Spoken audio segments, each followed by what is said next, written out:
I'm Deanna, And I'm Grace. and this is The Flow Up, a podcast about deconstructing, dissecting, and disentangling reality from myths for all things health and wellness. And today we're discussing something on the minds of many of us, from uterus owners to doctors to politicians. Everyone is trying to either take, prescribe, or restrict birth control. With 18 FDA approved birth control methods, you'd think we have almost unlimited options, but our options haven't changed for decades. So, where does that leave uterus owners who take it? We'll discuss what birth control is, what options are out there, our own experiences, and both anti and pro birth control stances. Let's get into it. Okay, birth control day. Exciting day. Yay. There's a lot to talk about with this. There is. So I think we want to set some groundwork here by just talking through some definitions, so we're all on, have a common understanding. Let's start with conception. What is conception? Really important when we're talking about birth control, obviously. Conception is the process of becoming pregnant involving fertilization or implantation of an egg or both. So that's conception, the process of becoming pregnant. Contraception is the deliberate prevention of conception or impregnation. So deliberately trying to prevent becoming pregnant. Birth control is broadly the control of the number of children born, especially by preventing or lessening the frequency of conception. So these are fancy definitions, and this is basically just saying birth control is having some control over your pregnancies so that you can control the number of kids that you have, essentially. Mm-hmm. And so birth control is kind of an overarching umbrella that includes all of the behaviors or the specific devices used to prevent a woman from, or a uterus owner from, becoming pregnant. This includes family planning and all the programs that revolve around family planning. So there's a lot involved there. All types of contraception, remember that's the deliberate prevention of pregnancy. All types of contraception are forms of birth control, but contraceptive forms are more specific in that they are used for the purpose of preventing sperm from reaching a uterus owner's egg. Okay. I don't know if it's just me, Grace, but I feel like these definitions are like very clinical, way dense, and they're like confusing me. I completely understand. They are very clinical, which understandably so. Yeah. But this isn't really the way that we will talk about it, moving forward. It's just very, here are the clinical definitions. So we all have a framework. We're trying to give us like a little bit of the layperson's view, but it's so, and I've had this experience before, but it's really hard to use plain language when we're talking about some medical or clinical things. And so I find that something I'm always struggling with. And here is definitely an example of that. I do want to bring up another term that I learned for the first time. It's called... I did too. I didn't know this term either. Chondrogestion. Now, I think we all know what this means when I tell you what it means, but chondrogestion are the forms of contraception, so prevention of pregnancy, that happen after or potentially after sperm and an egg have met. Okay. So whether they consider, a fetus or human life, or whether or not it has implanted yet in the uterus is up for each, person to decide for themselves. But these methods are things like the morning after pill, like Plan B, right? Or emergency contraception. Like we've heard maybe those terms a little bit more, but chondrogestion, okay, maybe a new Scrabble word or a new word for our tool bank. I think it's interesting that a lot of the rhetoric around emergency contraception is that it's not supposed to be used as contraception. It's like, oh, this is not supposed to, you're not supposed to take the morning after pill numerous times, or Yep. So I think it's interesting that within the definition of this, it says this is a form of contraception. It is interesting. It says it's a form of contraception. And you're Mhm. right. Like I've heard that about Plan B, the morning after pill, that you should not take it all the time. And it's called Plan B, and that kind of also indicates, right? It's not Plan A. Plan A was maybe a different form of contraception when you were um, pre-sex or like during sex. Mhm. It's interesting that they're calling it contraception here. But I guess Yeah. contraception in the clinical term is the prevention of pregnancy. So I suppose it's Yeah. appropriate. Um, I do want to just say real quick that, and we'll talk about each of the methods specifically. Condoms are one method of contraception, but they are the only contraceptive method that helps prevent both pregnancy and most sexually transmitted diseases by acting as a barrier. And we're talking about the quote male condom here. All other forms of protection only help to prevent the transmission of sexually transmitted diseases like dental dams. So, and there's a note here that condoms made out of lamb or sheepskin are not effective at preventing sexually transmitted diseases from being transmitted. Mhm. Only sperm. So only contraception, but not STD protection. Mhm. So hopefully everyone's got their brain wrapped around those words. I know it's a lot, but that's where we're at. Yeah. So, now that we have a foundation for what contraception is, we're going to go through the different FDA or Food and Drug Administration approved contraception methods. There are 18, but we've kind of lumped them together because there may be slight differences, but they kind of fall under the same umbrella. So, um, and what I'm going to do is go from what they consider most effective to least effective, and I'll explain how that came to be understood. So, we're looking at most effective, which would be sterilization. The arm implant, I think the most popular brand is Nexplanon right now. Mm, And then an intrauterine device, both hormonal and non hormonal. Um, then, as we kind of move down the effectiveness scale, we have the injection, we have birth control pill, the patch, the ring, like the Nuva ring, and the diaphragm. As we move down the effectiveness scale, we have the condoms and then sponge. And then least effective, we have fertility awareness based methods and spermicide. I think when we think about birth control as uterus owners and havers, um, we are kind of geared or led towards more of the most effective methods. I think the pill is probably the one that was talked about the most growing up. mhm. And as I kind of became sexually active, that was really the one that was talked about a lot. Um, I think there has been a movement towards more of the IUD, but I think the pill is like Yeah. a staple. Yeah, I Yeah. agree. And I think the pill is so widely disseminated because it's not only, you know, so effective and useful for birth control, but it's also often used to regulate menstrual cycles for Mhm. folks who have irregular periods or who have no periods at all. I know when I lost my period, my provider was very quick to suggest that I start a birth control regimen, which I didn't feel comfortable doing, and I did not do it. But I think it's, in so many instances, or whether it's maybe to help with severe acne Mhm. or period symptoms, like those sorts of things, the birth control pill is often prescribed for. And I'm not saying there's anything wrong with that necessarily. And that's certainly an individual choice. But I do think that, you know, it is worth educating yourself on because I was unprepared. Like I did not have the knowledge at that point in my life when my doctor was telling me to take the birth control pill Mhm. Yeah.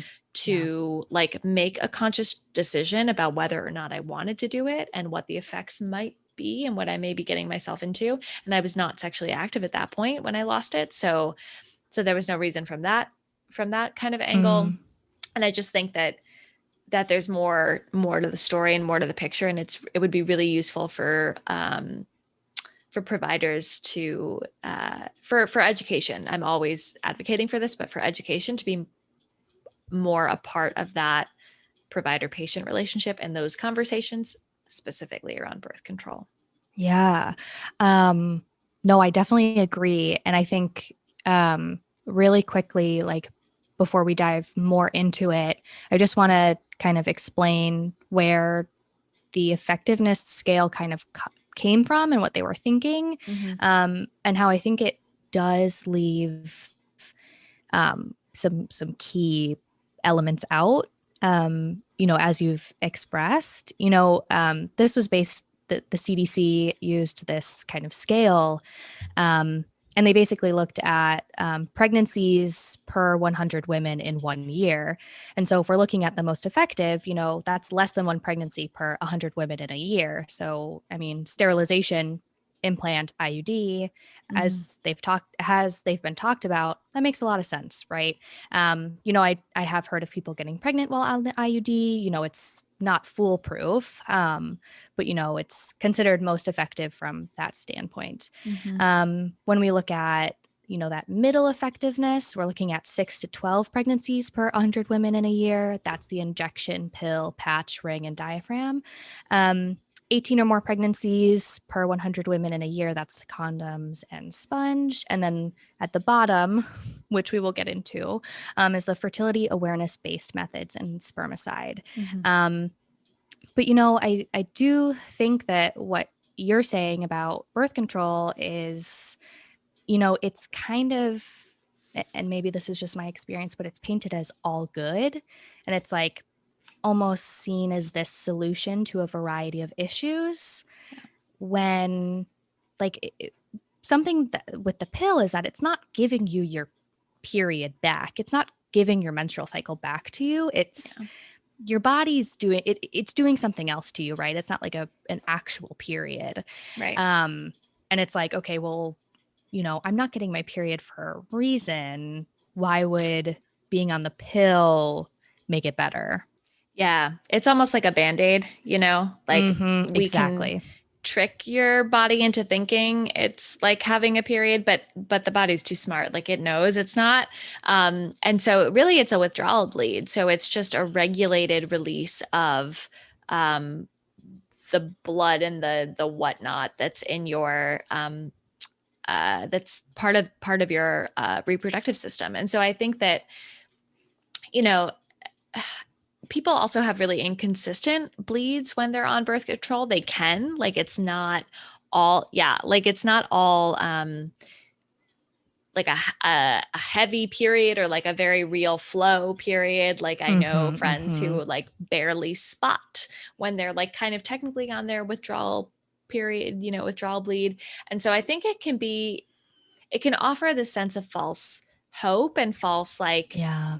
assuredness that everything's okay inside, when in reality, if our bodies are not having an active menstrual cycle without birth control, it is an indication that something else is going on. And we talked about this in our first episode, but the menstrual cycle being a vital sign, I think, is something that's very relevant here too. Yeah. And it makes me think of my own experience of when I was on birth control. I really, looking back, didn't really know anything about birth control, except that I was told it did all of these positive things and it allowed me to not get pregnant if I took the pill the right way. Right. But I genuinely thought like that if I was taking those placebo weeks, that I was having a regular menstrual cycle, that I was still experiencing a regular menstrual cycle. And it wasn't until years later that I was like, oh no, that's not what it does. And no one told me that. Like no one advised me on that. I don't know if they just thought, oh, I was maybe like 20 at the time, and maybe they just thought, oh, you probably should know that already. But it's like, no, I mean, look at our school system when it comes to health. Like clearly No. nobody told me that this was true. So yeah, and I mean, I understand the push for birth control for teens, who are sexually active. Teens kind of struggle with thinking about the future and like consequences. But yeah, I just wish that there was more education about it prior to putting someone on it.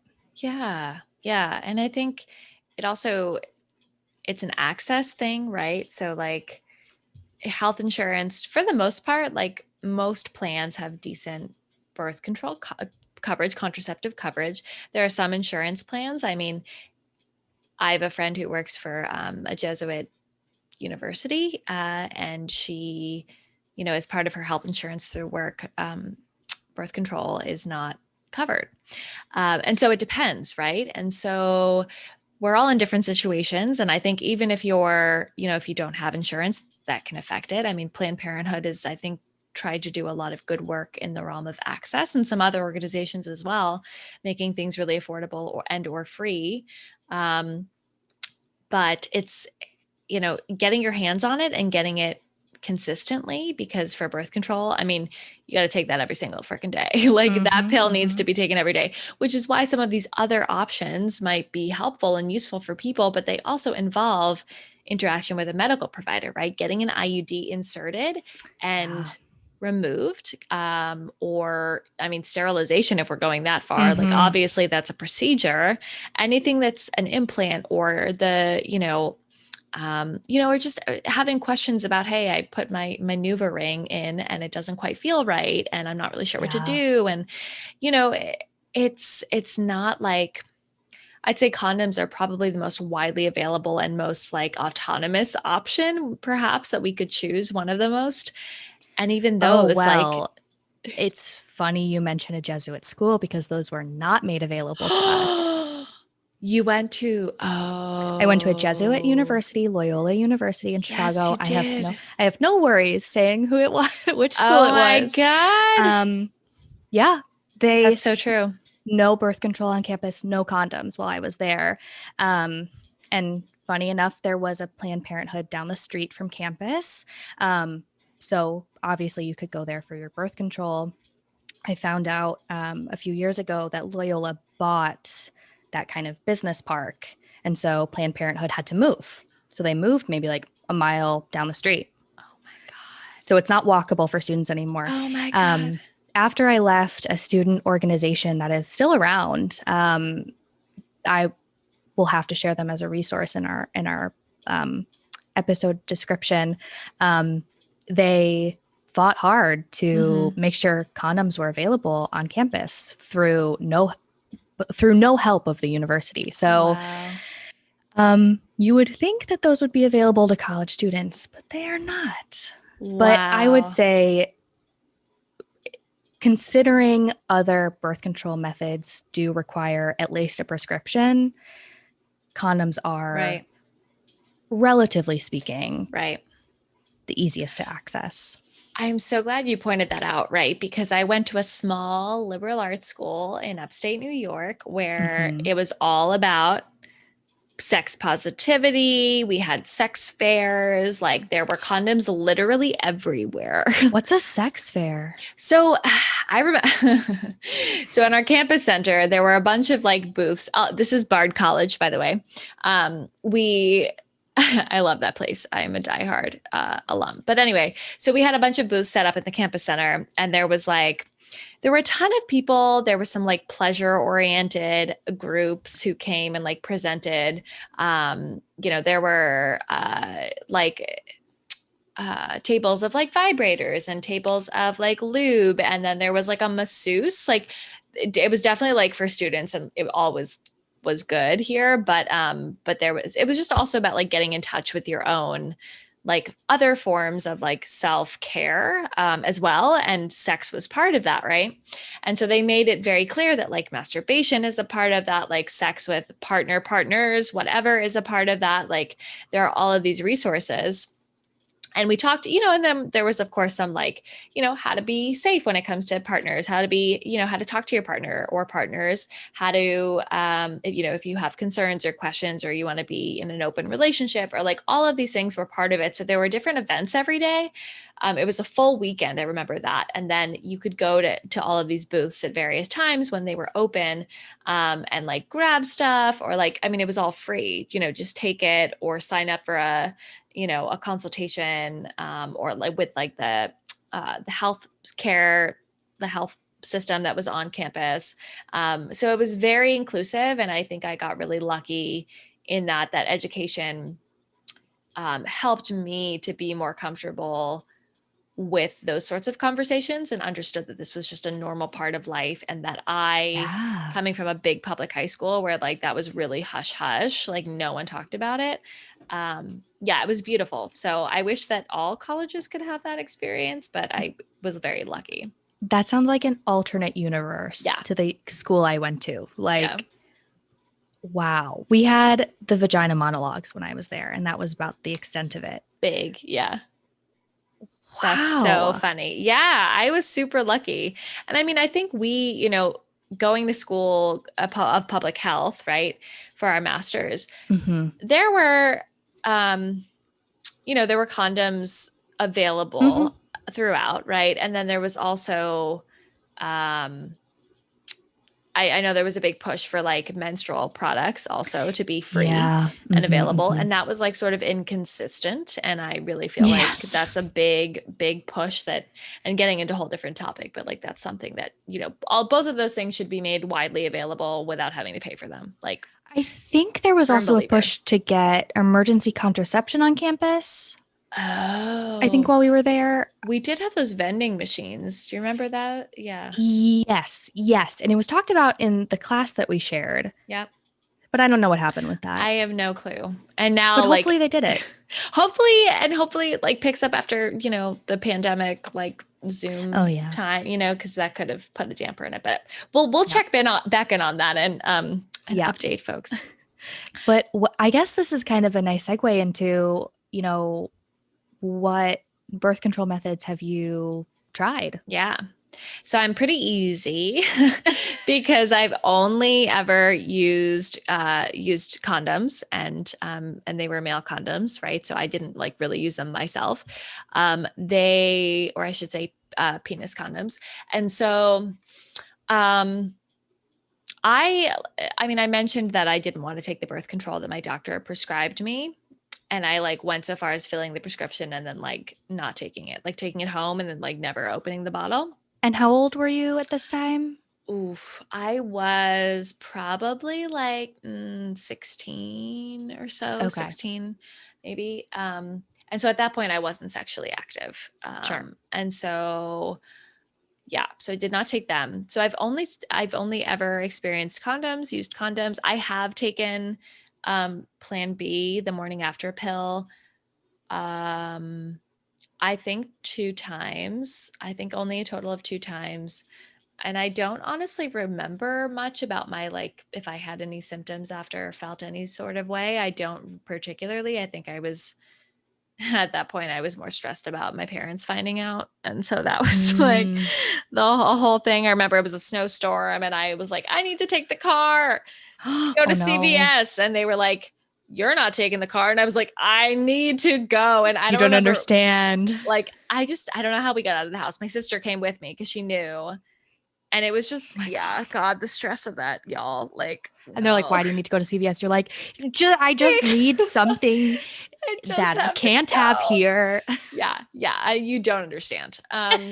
Essentially. So yeah, that's all I have ever experienced, but I am not opposed to anything else. I've contemplated an IUD. I think at this point in my life, um, I'm not like a huge fan of, I don't love the idea, and there's nothing wrong with it for people who use these forms, but I don't love the idea of taking like external or exogenous hormones, and Hmm. I don't necessarily want to do it unless I'm, maybe I would consider it if I were in a committed like, relationship and sexually active and like really wanted to make sure I was preventing pregnancy and didn't want to just rely on other methods. Um, but I've also heard, you know, I know that these methods are overall very safe and very effective, right? But I've also heard and know a lot of people who have had some pretty weird experiences with some of these methods, including IUDs. Including So, me and including my you. IUD. So I don't really, I'm like still kind of on it. And like at this point in my life, I'm not really feeling like doing anything more than just the condom. So Yeah, I yeah. totally think that's fair. I think, unfortunately, like you don't really know how you're going to respond to a method until you take it. And it's Yeah. kind of like, does the benefits outweigh the cost in this situation? Right. And I think it's good that you are like, you're not fully against it and you're not like fully like, yes, I need to have this right away. Right. So, you can afford to be kind of flexible and be like, maybe in the future, maybe not. And Yeah, kind of just, we'll see. exactly. We'll see what Yeah. happens. I'm not, committing to anything. And honestly, I change my mind all the time. So who knows? No, I completely understand. I'm the same way. I think it's partially because we in the field because we're in the field of public health, we are kind of expected to be only pro birth control, Mm-hmm. um, without acknowledging the potential downfalls of birth control, which we'll Yeah. kind of get into later. But I think that we are kind of really like those messages are pushed to us. And vaccines, similarly, That like, too. and it's a broader conversation, but I agree. And I think, there's definitely some room for interpretation. And I mean, we're autonomous individuals.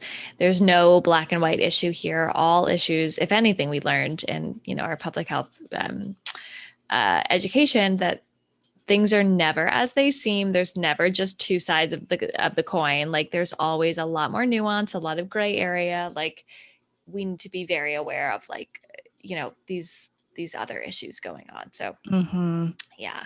But Yeah. with that, Grace, what about, I don't know if you want to dive into this IUD experience first or just go Yeah. through what you've used in the past. Yeah, I guess I can kind of start from like what I used first and then go from there. So I don't remember exactly when I started on the pill. I think I was a teenager. And I think at that time like my period was kind of irregular, and so that was my mom's thought process behind me starting it. Um and I was like, well, okay. I was probably sexually active at this point as well, so it was like, good idea. Um Also, this is just a side note, but as I was a teenager, I struggled with my self esteem. And so when I would sleep with boys, if they didn't want to wear a condom, I never pushed it. So it was kind of like, yes, I need another method. Yes. Yeah. So it was a blessing in disguise. And it was fine. I think I came off of it right before I went to college, and then I got back on the pill like my sophomore year, and I had a bit of an issue with it. So basically, I got my prescription from Planned Parenthood, that was still down the street from my school. It had not been moved yet. And I think I'd gone through a full calendar year of birth control, and then my insurance said, we're tapped out. We won't let you get any more. And I talked to other people, like in my scholarship program at the time, or, my peers, and they were like, yeah, mine did the same thing. It's like they only allow you 12 packs What? in a year. And so I started the new year without birth control. And I was like, okay, like, I guess that's fine. I ended up in the ER with cysts on my Oh ovaries no. because the idea is that the birth control pill can help prevent cysts. And if you come off of it, they can come back. Yeah. And I had no idea. They weren't like super painful. It was just like I had this weird pain, and I was worried like I thought it was my appendix or something. And I called a nurse like hotline or whatever, and they were like, it sounds like you're just getting your period. Uh, And I was like, listen, I'm 19, or I'm 20 years old. I know what it's like to get my period. I'm Yeah. telling you, this is something different. So I had 2 ovarian cysts. They were fine. They eventually went away on their own.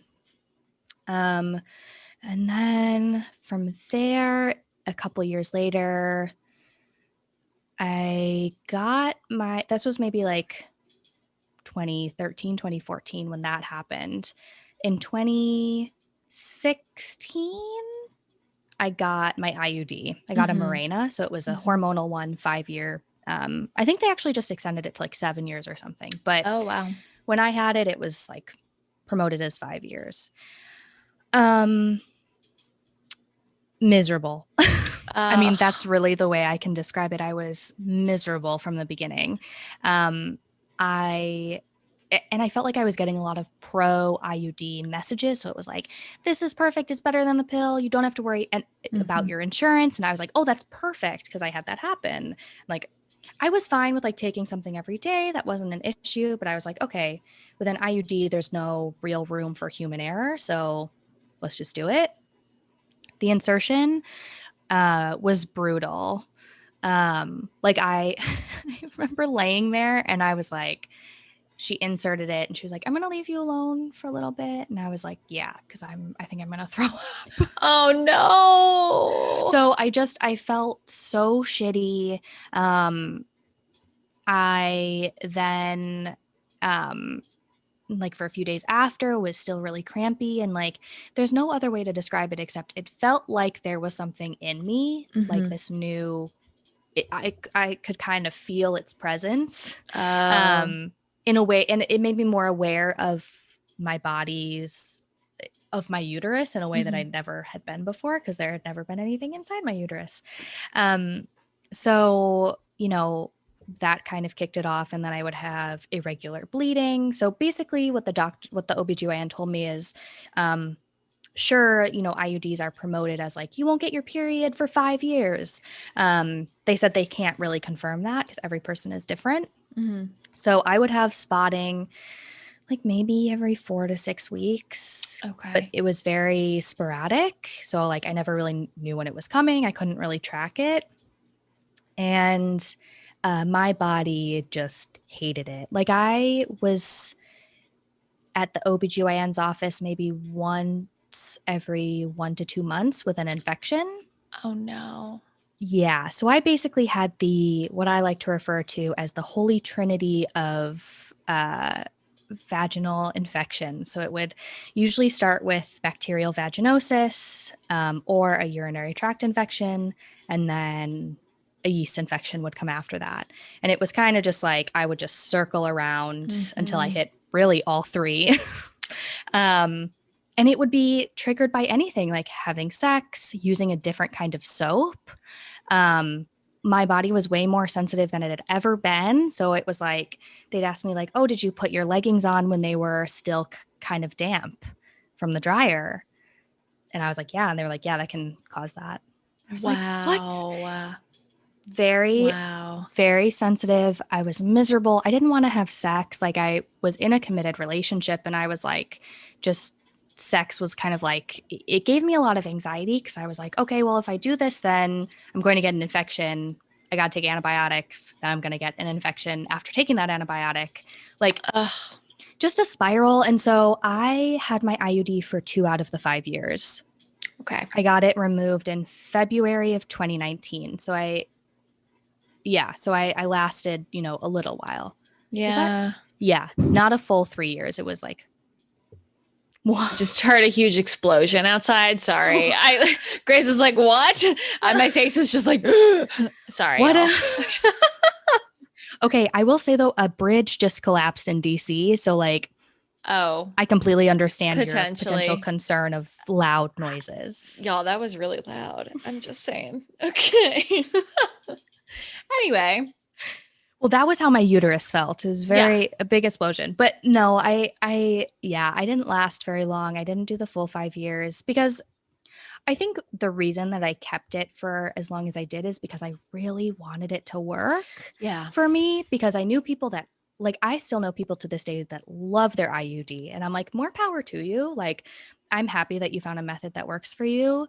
Um, my body was just like, I hate this, and was trying to tell me for so long. And Mhm. I was like, I don't want to take it out. I want this to work. I want this to work. You know, we'll put up with all these infections. Yeah. And eventually I was like, this is more detrimental to me than it is helpful. I The mean, stress. I don't even need it because I'm not even having sex at this point. It's Like, scaring you into not having sex, you yes, and know?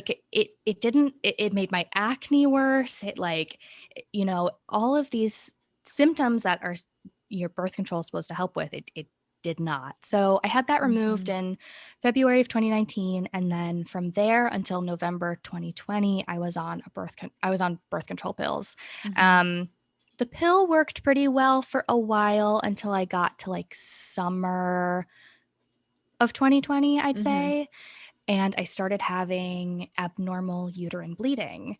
Um, and so with me, I didn't take the placebo weeks for the pill, and so I was like, why am I bleeding for like 3 to 6 weeks just consistently? Yeah. Not like a heavy flow, but it was spotting regularly. Yeah. Went to my OBGYN and she was like, everything looks good. It may just be your body doesn't like this pill anymore. And so why don't we try to switch you? And if that doesn't work, we'll try a vaginal ultrasound. And I was like, not interested in that. Do not want an ultrasound. No. Um, so I did switch over to another pill and I was on that for 4 or 5 months. And I just realized like it just wasn't work. It just was no longer working. I had no sex Yeah. drive. You know, it helped with my acne a little bit, but I was still having breakouts regularly. Mhm. Um, you know, it just ultimately like didn't help my mood. All of the things that you kind of hear about birth control affecting, like it just wasn't working. So, Yeah. um, from November of 2020 to now, I kind of do the fertility awareness methods instead, Mhm. which also come with their own kind of downfalls. Mhm. But yeah, so that's kind of where we're at. Wow. I feel like, I mean, I'm sorry that your experience was so tumultuous, but I am really glad that you listen to your body. And sometimes it takes a lot. Like it could be screaming at us and telling us what it wants or what it doesn't like. And it's so hard because we want these methods, right, to work. Yeah. I mean, the IUD is touted as like such a novel, like wonderful, incredible birth control method. And it is for a lot of people, right? Mm-hmm. I think this just highlights how different bodies react differently to different types of birth control. And I Yeah. think one of the most important things is going into any birth control experience, starting a new, whatever it is, a new IUD or a new birth control pill, or a different brand of pill, because all the pills are different too. Mm-hmm, Just with, mm-hmm. being completely open and without having very set in stone expectations, because we really have no idea until we try it, right? And Yeah. so I think that's a really important theme here, and something we want to make sure listeners are armed with after listening to this episode. Yeah. And even something I learned about birth control pills is that you may get the same brand of pill every month, but the pill may be manufactured slightly differently. Mm-hmm. So my OBGYN's theory as to why I was having abnormal bleeding was because the I would get them in 3 month like increments. And Yeah. she said maybe these packs were manufactured slightly differently than the ones you had before. And it's like you would have literally no idea if It's that was true. insane. Yeah. Like, Like how would you know that? that is very new information to me, and I feel like it's not widely publicized, right? Like No. it's a little sketchy, it's a little shady, like it's a Yep. little bit uncomfortable. So I'm not sure how much I love that. um but good information to have, and I'm glad that that person was, authentic and honest with you and saying like, oh yeah, this could be the possible reason why you're reacting differently this time Mhm. around, or Mhm. this is, these are your symptoms here. Yeah. So very, very odd. But you did say that you're practicing the fertility awareness methods. Mm-hmm. And I'm really curious to hear about it. So I think for our listeners, let's first just talk really briefly about like what these are. I'm super interested in these types of methods. They are just off the bat, they're about 76 to 88% effective, which means that 12 to 24 out of 100 couples who use fertility awareness methods will get pregnant every year, depending on which method or methods they use. And there are a few different methods. They can always, they always say that these methods work better in concert. So if you use a couple of different methods simultaneously, that usually promotes a higher effectiveness, right? So the better you are about using these methods consistently and correctly or accurately, and tracking your fertility signs every day, avoiding sex or using birth control on your unsafe days, quote, the more effective the methods will be. So there's always a chance you'll get pregnant, as with any birth control method, but if you practice these methods very consistently and correctly, then that chance is obviously a little bit lower.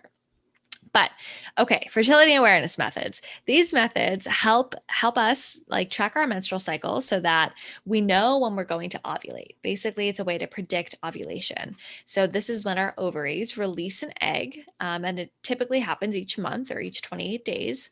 The goal of these methods is to reduce the chance that we will become pregnant. These methods are also called natural family planning, or the rhythm method is another one. And to use them, you need to be pretty knowledgeable about your menstrual cycle, and you need to kind of get in tune or be in tune with your menstrual cycle. So you need to know when you're ovulating and when you're fertile, or be able to calculate that. And when it's safe for you to have sex without risking pregnancy, or whether you maybe need to use another form of contraception if you do not want to get pregnant. So the days near ovulation are fertile days. It's called our fertile window. And this is when we're most likely to get pregnant. So people use the fertility awareness methods to prevent pregnancy by basically just avoiding sex. So, like abstaining from sex during that fertile window, or like I said, using another form of birth control, such as condoms, on those unsafe fertile days, because these are the days when it's possible for sperm to fertilize an egg and, ultimately cause a pregnancy, right? So, a couple of overarching methods. There's the temperature method. We'll just say that your body temperature does naturally change a bit throughout your menstrual cycle. So it's a little bit lower in the first part of your cycle and then rises during ovulation, during your fertile window. For most people, our like static temperature is basal body temperature is about 96 to 98 degrees Fahrenheit before ovulation. But after ovulation, this goes up to about maybe 97 or 99 degrees Fahrenheit. And often the changes in our temperature throughout our menstrual cycle will be really small, like fractions of a degree. So, in order to accurately measure your temperature, you'll need to get a special, like, large scale basal thermometer, some of which are oral, some which are rectal, so they go up your butt. The rectometers in most cases are usually more accurate and reliable, but this is not like a huge purchase. You can buy one of these online or at most drugstores for about $10. Basically, the gist is you use the thermometer to take your temperature the same way every single day. That's very important. And write Mm-hmm. it down on a chart or a piece of paper. It doesn't have to be fancy. You can get nice charts from like a nurse or doctor, maybe, or like your local Planned Parenthood center might have some charts, or another family planning clinic. But it's recommended that you track your temperature for at least 3 months before you rely on this method as a legitimate form of birth control. Like we said, you need to take your temperature every day at the same time. And it has to be as soon as you wake up, before anything. So before Mm-hmm. you get out of bed, before you talk, you eat, you think, you drink, you have sex, you check your phone, you pee, whatever, all of that. Take your temperature before any of those things and keep the thermometer maybe by your bed, like right by your bedside, so that when you wake up in the morning, it's like the number one thing you see in your face. And you'll eventually notice that patterns emerge in your temperature fluctuations, which, may differ from cycle to cycle. They could happen really fast or maybe a little bit slower.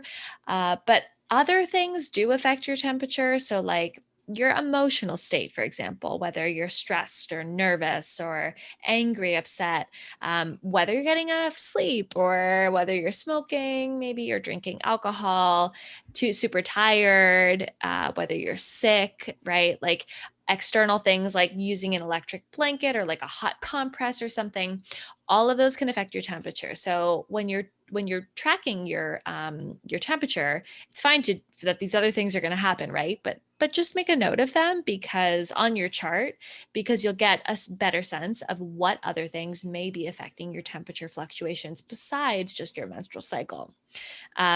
So just like the other methods are the safe days to have sex and the unsafe days to have sex, or the days where you want to use another method. And this method is most effective if you combine it with another method like the cervical mucus method. Yeah. Yeah, You want me to talk about it? I would love to. Yes. So the cervical mucus method, I feel like this one is a fun one. Yeah. Maybe that's just me. It's also called the ovulation method or the Billings method. So basically, the hormones that regulate our menstrual cycles make the cervix produce mucus.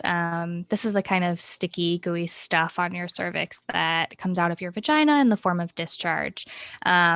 I'm sure all of us know and have seen our discharge before. This mucus will change throughout your cycle, especially during ovulation, and it'll change in terms of color, texture, and amount. So to use this cervical mucus method as birth control, you basically check out your mucus every day and track the color, the texture, the amount, etc., everything about it on a chart. Every day. The changes in your mucus help you figure out when you're going to ovulate and if you're able to get pregnant during that time. You'll have safe days during which you can have unprotected sex in theory, and then you have other what we've called unsafe or fertile days. Where you should abstain from sex or use another method of birth control. It's best to start this method with the help of a doctor, nurse, or a family planning counselor because it can be difficult to really see your discharge every day and really know what it means. Even myself, when I started kind of doing this, I was like, I don't know what this means. Like, I know it's different than yesterday's, but I don't know what makes it different. It's recommended that you chart your mucus for at least an entire cycle before using this method as birth control. This method is more effective, obviously, with other methods, such as the temperature method. And then, we won't go into all the details around what your cervical mucus should look like at different times of your cycle. But there are many, many resources out there. For me, I used the Flow app and they had like a little interactive video and you're able to click like, okay, my mucus is this color today and it's this consistency. And it'll kind of help you figure out if you're in your fertile window, if you're getting close to having your period, things like that. So that is the cervical mucus method. Cool. Okay. The last method, fertility awareness method, is the calendar method. So this is what it kind of sounds like. We're going to be tracking the length of our menstrual cycle to predict our fertile days. So you can use an app for this. You can also just use a regular calendar if you want. I use the health app which is free on iPhone, and it's super easy for me to see. For me to track in the calendar and also get an update of like when my predicted period days are, when my predicted fertile window is, etc. Before using the calendar method for birth control, the recommendation is to keep track for at least 6 full cycles. Okay. And again, you can do this via a number of means, so calendar or an app. So to do so, you would mark the first day of your period as day 1, and then mark the first day of your next period, right? So either you draw a little smiley face on the calendar, maybe, or you go into your app and you click like, I had flow this day, day 1. Then you count the number of days, or the app will calculate the number of days between each cycle. So day 1 of period number 1 and day 1 of period number 2. This requires a little bit of math if you do it on your own to predict your fertile days. So if you're not using an app, like, just be aware that you might have to do a little bit of addition, subtraction, nothing crazy. And we'll definitely be linking resources and how-tos in the episode notes about how to use the calendar method effectively and how to predict the first and last fertile days in your cycle. So this method can only predict what are most likely to be your safe and unsafe days. It can't tell you exactly when you're fertile. And it is a bit hard to use if your cycles are not always the same length. So if they vary a bit, and they do recommend, Planned Parenthood is where we got some of this information, but it's recommended that you do not trust this cycle or this method of family fertility awareness if your cycles are shorter than 27 days. So that's just a side note. But again, this method works best if you combine it with other fertility awareness methods. There's also a variation on the calendar method, which is called the standard days method, which essentially just means that you're tracking your menstrual cycle for several months and you're trying to figure out establish a range of days that you can have sex and a range of days that you can't have sex, and they're pretty broad. So for example, and it's a little bit more black and white in terms of, you have like half of the time you can, on days 8 through 19, you abstain from, vaginal sex, or you use a different form of birth control. On the other days, like, you should be okay to just not use any other form of birth control and to engage in sexual activity. So that's something that we'll definitely be linking to. But as I said many a time, it is best to use all 3 methods, or at least more than one method at the same time.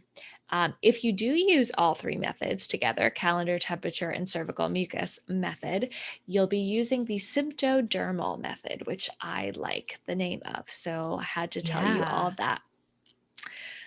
Yes. I think also with these methods, it's almost easier to do them all, because if you're tracking your temperature, you could always be like, well, I'm also, if you have like an app or something, you could be like, well, I'm also tracking my mucus and I'm also looking at the calendar. Like, it's maybe easier that with apps and stuff to record all of that. So I think also it gives you a more accurate picture of when your fertile window is, when your period may start, and things like that. Like, I have used kind of all of them at the same time, and I think it's pretty common, at least from my perspective, to kind of use them all at the same time. Yeah, I think that makes a lot of sense. I think it's probably a bit easier once you get in tune with one method to, like, they synergize so well, like you kind of just said. And I mean, have you found that, how comfortable do you feel using these methods as birth control? So I use this as a form of birth control, but I also use condoms as well. Okay. So, I wouldn't say I completely rely on it. I wouldn't say it's my own. There are people that are like, this is the only method I've used and I've never gotten pregnant. It's like, awesome. I'm glad that is working for you. Personally, the reason that I started using these methods was to get more in touch with my body and my cycle, which it has done. So, mission accomplished on that front. But, as we think through all of the methods, including the, FDA approved contraception methods, each of them have good and bad things about them, which is could be seen as a good thing and also a bad thing. Yeah, I agree. And I love what you said about getting in touch with your body, because I want to make that note that like you do not have to be actively having sex or thinking about having sex or whatever to do any of the fertility awareness methods. Like you can literally nerd out and do, track your temperature, track your cervical mucus, track your period using the calendar method. I know that once I got my period, like way back in October, we're in almost July now. I'm so excited about it. And I started noticing my cervical mucus a bit more. And I was texting Grace and I was like, oh my God, I think, I'm seeing the like ovulation, right? Like the sticky, clear cervical mucus that often is a sign of ovulation. And so I mean, it's kind of fun to get in touch with your body. I think it's a really beautiful thing to do. So I would definitely encourage us to all explore and be curious when it comes to using these methods, not just for birth control, but just for, learning about our bodies. Yeah. And I think ultimately, like, our goal here of telling you about all these different methods is to let you know that there are a bunch of methods out there, and we don't have the answer as to which one's going to work best for you. Only you are going to know that. Um, you know, just a quick side note, we talked about there's a lot of pro birth control messages that we've seen as we've moved through public health. There's a lot of anti birth control messaging that's out there of like, this is going to screw up everything for you. It's, you're going to be miserable. We are neither completely pro nor completely against birth control. We really are just advocating for you to do what you think is best. And if you do need to try out a few methods like I did to find the one that works, like, you go ahead and do that. There's, we definitely encourage you to kind of try it out and see what works best for you. Yeah. And I think at the end of the day, it really comes down to your comfort. You, as Grace said, you are the expert, right, of your own body, and you're the only one who should be in charge of your body and make decisions that affect your health. So it's really about centering you here. And I think that's really important to note. I would also encourage you to, ask your healthcare provider or other trusted individual in your life about their own experiences. It's always good to have data. It's always good to have information and knowledge and learn something new. And if there's a birth control method that you're thinking about or you're considering and you're not really sure, you can talk to your provider about it. You don't have to be married to the idea of taking the birth control. I mean, I took the pills home and I never even started them. Like, it's okay. It can go that far. I think it just depends on what you're comfortable with. And it's, being true to what's important to you and what what you value and what you decide to do, and not worrying about what other people want you to do is something that takes a lot of work, but it's really important. So just a little reminder there, we're all working on it in ourselves. Yes. So, as we kind of wrap up today, if anything we discussed rang particularly true to you, if you have anything you'd like to share about your own experience with birth control methods, good or bad, please write to us at theflowup@gmail.com. We would love to hear from you. And remember, don't forget to send in your questions, about this topic, or if you want to talk about this topic in any way, please let us know. Also, a little plug, we have our Patreon up and running. Yay! So if you'd like to support, we will have that in our bio. Yeah.